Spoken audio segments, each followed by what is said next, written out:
राधे राधे। मेरे प्यारे भाइयों बहनों माताओं व बंधुओं, संस्कार की बातें चैनल में आपका स्वागत है। बंधुओं, आज बुधवार के दिन मैं आपके लिए लाई हूँ गणेश जी की कथा। बंधुओं, बुधवार गणेश जी का दिन माना जाता है। बुधवार के दिन गणेश जी की जितनी पूजा अर्चना की जाए तो गणेश जी प्रसन्न होते हैं और अपने भक्तों के सभी काम शीघ्र बना देते हैं। बंधुओं, बुधवार के दिन हर मनुष्य को गणेश जी को 2 लड्डू और दूर्वा चढ़ानी चाहिए। बंधुओं, यदि आप ऐसा करते हैं तो गणेश जी आपका हर काम शीघ्र बनाएंगे। गणेश जी बुद्धि को देने वाले और रिद्धि सिद्धि देने वाले हैं। गणेश जी बिगड़े हुए कामों को बनाने वाले हैं। यदि आपके काम नहीं बन पा रहे हैं और आपके कामों में रुकावटें आ रही हैं तो आप भी गणेश जी को मनाएं। गणेश जी को बुधवार के दिन 2 लड्डू, दूर्वा, दक्षिणा सहित चढ़ाएं और गणेश जी की इस कथा को सुने। बंधुओं, यदि आपने हमारे चैनल को अब तक सब्सक्राइब नहीं किया तो जरूर करें और बेल आइकन दबाना ना भूलें ताकि आपको हमारी आने वाली सभी वीडियोस की जानकारी सबसे पहले हो सके। बंधुओं, वीडियो को पूरी सुनने के बाद कमेंट बॉक्स में जय गणेश भगवान की जरूर लिखें। बोलो गणेश भगवान की जय हो। भगवान शिव ने विष्णु को षोडश उपचार युक्त गणपति पूजन की विधि बताई। तब भगवान विष्णु ने गणेश जी की 100 दिव्य वर्षों तक उपासना की। उनके घोर तप से प्रसन्न होकर गजानन साक्षात प्रकट हुए और बोले, मैं तुम्हारे तप से प्रसन्न हूँ, बोलो क्या चाहते हो। विष्णु जी बोले, मधुकैटभ नाम असुर अति प्रबल हो गए हैं, अतएव उनके वध का उपाय कीजिए। श्री गणेश जी ने कहा, वैकुंठनाथ, यदि आपने पहले ही मेरा पूजन किया होता तो अब तक असुर परास्त भी हो गए होते। विष्णु जी बोले, गजानन, मुझे आपका प्रभाव विदित नहीं था। अब आप वही कीजिए जिससे मैं उन असुरों का वध करने में सफल हो सकूं। हे नाथ, इसके साथ ही मुझे अपनी अनन्य एवं दुर्लभ भक्ति भी प्रदान करें।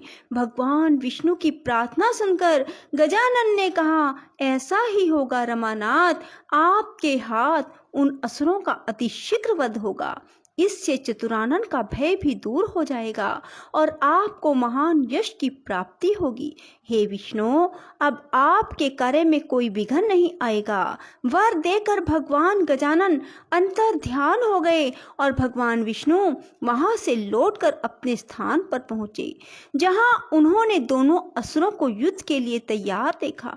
त्रिलोकी नाथ को वहां आया देखकर उनकी ओर झपटते हुए वे असुर बोले, तुम बड़े डरपोक हो। विष्णु जी हंसे और उन्होंने युद्ध करके शीघ्र ही मधुकैटभ का वध कर दिया।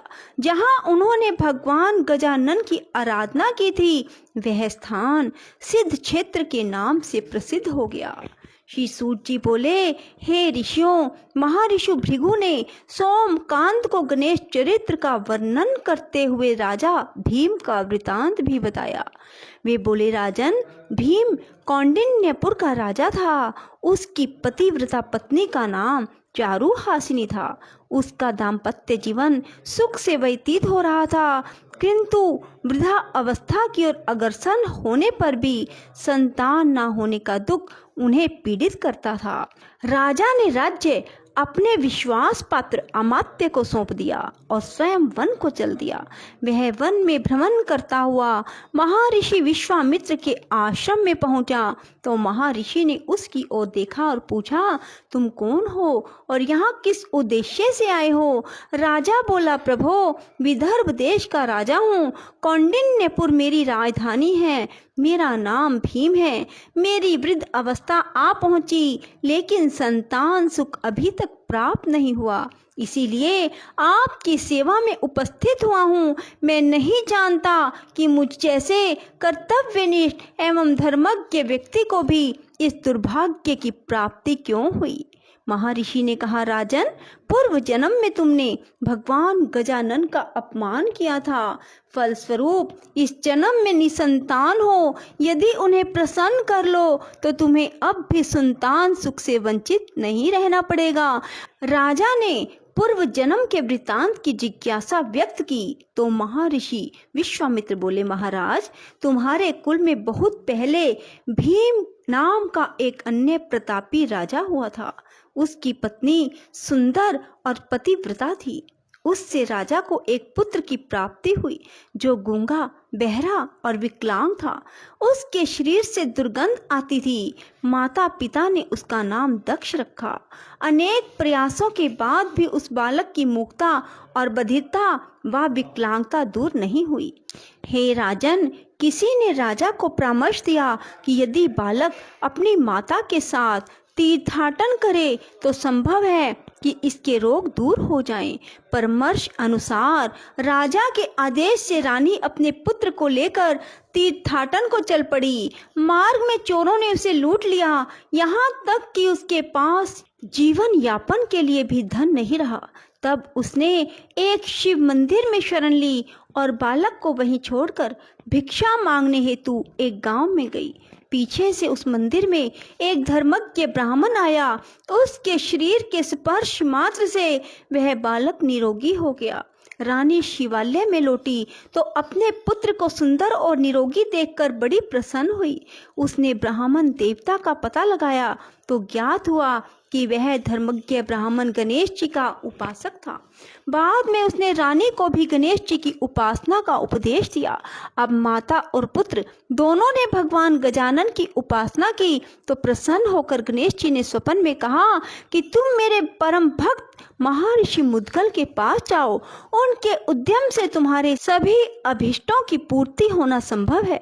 महर्षि भृगु ने कहा, हे सोमकांत, विश्वामित्र ने भीम को आगे का वृत्तांत सुनाते हुए कहा कि वो दोनों मुद्गल के आश्रम की खोज में काफी समय तक जंगलों में भटकते रहे।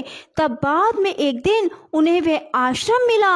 वहां महर्षि मुद्गल को उन्होंने अपना सब वृत्तांत सुनाया तो महर्षि ने श्री गणेश के एकाक्षरी मंत्र गम के अनुष्ठान का उपदेश दिया। बंधुओं, गम शब्द बहुत ही अधिक शक्तिशाली है। यदि आप भी भगवान श्री गणेश जी के गम शब्द का बार बार जप करते हैं तो ऐसा हो ही नहीं सकता कि आपकी मनोकामना पूरी ना हो। सो बंधुओं, गणेश उत्सव के दिनों में ही गम शब्द का अधिक से अधिक उच्चारण करें। राजा भीम ने जिज्ञासा व्यक्त की, महामुने, आपके श्रीमुख से यह चरित्र सुनकर मैं आश्चर्यचकित हूँ।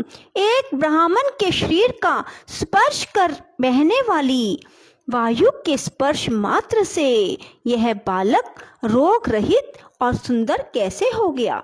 विश्वामित्र बोले, राजन, इसमें आश्चर्य कैसा? भगवान गजानन चाहें तो किसी भी निमित्त से अभिष्ट प्रदान कर सकते हैं। सुनो, एक समय की बात है। सिंधु देश के एक पल्ली नामक गांव में एक धनिक वैश्य रहता था। उसका नाम कल्याण था। उसकी पत्नी का नाम इंदुमती और पुत्र का नाम बल्लाल था। एक दिन वैश्य पुत्र अपने मित्रों के साथ वन में गया। वहां उन लोगों ने एक ऐसी शिला देखी जिस पर कोई मूर्ति सी अंकित थी। उन्होंने उसे गणेश्वर नाम देकर पूजन आरंभ किया और सब ने मिलकर वहां एक मंडप बनाकर उत्सव मनाया। उस दिन से अपने सब मित्रों के साथ वह वैश्य पुत्र रात दिन वहीं रहकर गणेश जी की उपासना करने लगा। जब वे घर नहीं पहुंचे तो माता पिता को चिंता होना स्वाभाविक था। वे उन्हें ढूंढते हुए उस जंगल में आए और सब बालकों को उपासना आदि में लगे देखकर उनके माता पिता आदि ने कल्याण से कहा, कल्याण, तुम्हारे पुत्र ने हमारे बालकों को भी पागल बना दिया है, जो अरण्य में पड़ी हुई शिला का पूजन आराधन कर रहे हैं। इसलिए तुम अपने पुत्र को रोको, अन्यथा हमें उसके साथ कठोरता का व्यवहार करना पड़ेगा। यह सुनकर कल्याण ने उस मंडप को गिरा दिया और अपने पुत्र को मारने लगा। उसने उस गणेश शिला को उठाकर दूर फेंका और सब बालकों को वहां से भगा दिया। महर्षि विश्वामित्र बोले, हे राजन, इससे वैश्य पुत्र बल्लाल को मानसिक पीड़ा हुई। उसने पिता से हाथ जोड़कर निवेदन किया, पिताजी, आप भले ही मुझे दंडित करें, लेकिन उन सर्वात्मा भगवान गणाध्यक्ष का अपमान ना करें।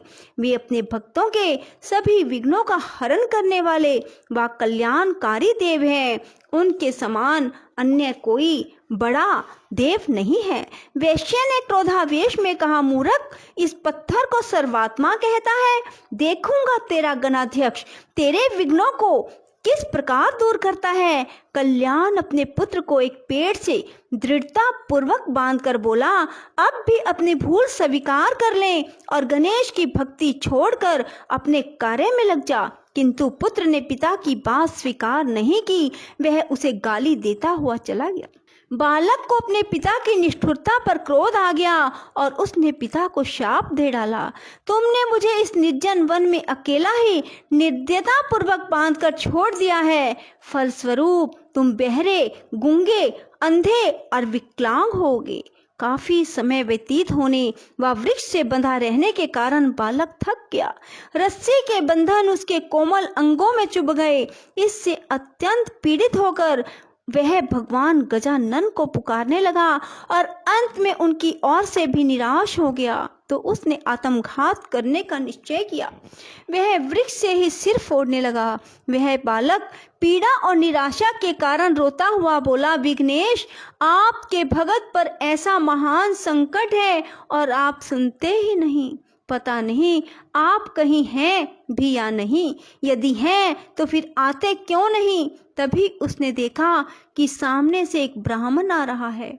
उसने तुरंत बालक के बंधन खोले और सिर पर हाथ फेरते हुए कहा, बस तुम्हारी पुकार सुनते ही तो मैं यहाँ आ गया हूँ। तुमने पिता को जो शाप दिया है वह सत्य होगा और यह स्थान तुम्हारे नाम पर बल्लाल विनायक के नाम से प्रसिद्ध हो जाएगा। इधर कल्याण का शरीर उसी समय से रोगग्रस्त हो गया। उससे दुर्गंध आने लगी। वह बहरा, गूंगा, विकलांग हो गया। उसकी दशा देखकर पत्नी को बहुत दुख हुआ। वह पुत्र को देखने के लिए अरण्य में गई तो वहां उसे गणेश्वर के पूजन में लगा देखा। इससे उसके मन में बड़ी प्रसन्नता हुई। उसने पुत्र से कहा कि पुत्र, यह तो तू बड़ा शुभ कार्य कर रहा है, परंतु तेरे पिता की दशा बहुत दयनीय हो गई है। उन्हें भी चलकर देख ले। वत्स, माता पिता की आज्ञा मानना भी पुत्र का परम कर्तव्य है। बल्लाल ने उसी प्रकार शांति पूर्वक बैठे रहकर कहा, माता, संसारिक माता पिता तो अनित्य हैं, यथार्थ माता पिता तो भगवान गणेश्वर ही हैं, जिनकी मैंने शरण ली है। इन्हीं भगवान का निरादर करने के कारण पिताजी की ऐसी दशा प्राप्त हुई है। पिताजी को ऐसी दशा प्राप्त हुई है। उनकी सेवा करना तुम्हारा भी तो कर्तव्य है, क्योंकि पत्नी के लिए पति की सेवा ही सर्वोपरि है। माता ने कहा, पुत्र, अपने जन्मदाता पिता को शाप से विमुक्त कर दो। मैं तुमसे विनय करती हूँ। यह सुनकर बल्लाल ने कहा, माता, मैं तो अब कुछ भी नहीं कर सकता। अगले जन्म में तुम एक राजा की महारानी बनोगी, किंतु तुम्हारा पुत्र गूंगा, बहरा, विकलांग और दुर्गंध युक्त होगा।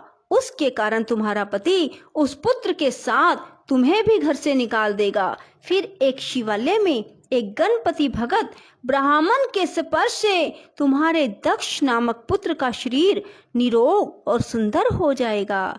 हे राजन, यह समस्त घटना चक्र उसी वाणी के अनुसार घटित हुआ था। बोलो श्री गणेश जी भगवान की जय। राधे राधे।